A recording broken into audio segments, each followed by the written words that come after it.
అరే సేతుపతి 1000 నాణ్యాలు ఇవ్వాలి ఇంకా ఇస్తలేడు. ఇలా కొత్తగా ఎట్లానే వేసి వసూలు చేయాలిగా. ఎవరు అక్కడ? అరే రాజు ఇస్తాను కదా, తొందర పోదాం పారి. పదండి పదండి, తొందర పోదండి, ముందుకు పోదండి, తొందర పోదాలి. ఇప్పుడు రాజు కోపం.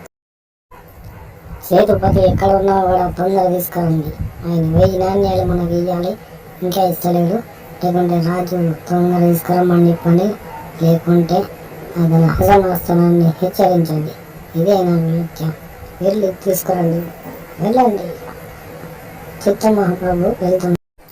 అరే సేతుపతి ఎక్కడ దొరకన్నావు ఏమో, తిరిగి తిరిగి తిరిగి ఆష్టగా వస్తుంది. సేతుపతి ఎక్కడ ఉన్నారు నాయన? అదిగో అక్కడ ఉన్నాడు సేతుపతి. సేతుపతి దగ్గర తొందర పోదండి, తొందర పోదండి. చెప్పండి భటులారా, ఎందుకు వచ్చారు నా దగ్గరికి?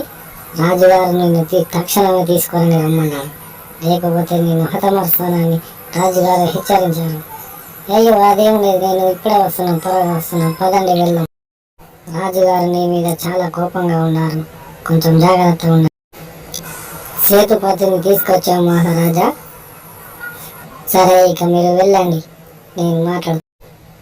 మహారాజా గారు నాకు కొంచెం గడువు ఇవ్వండి, మీ 1000 నాణ్యాలు త్వరలోనే తీర్చేస్తాను. 10 దినాలు నీకు గడువుతున్నాను.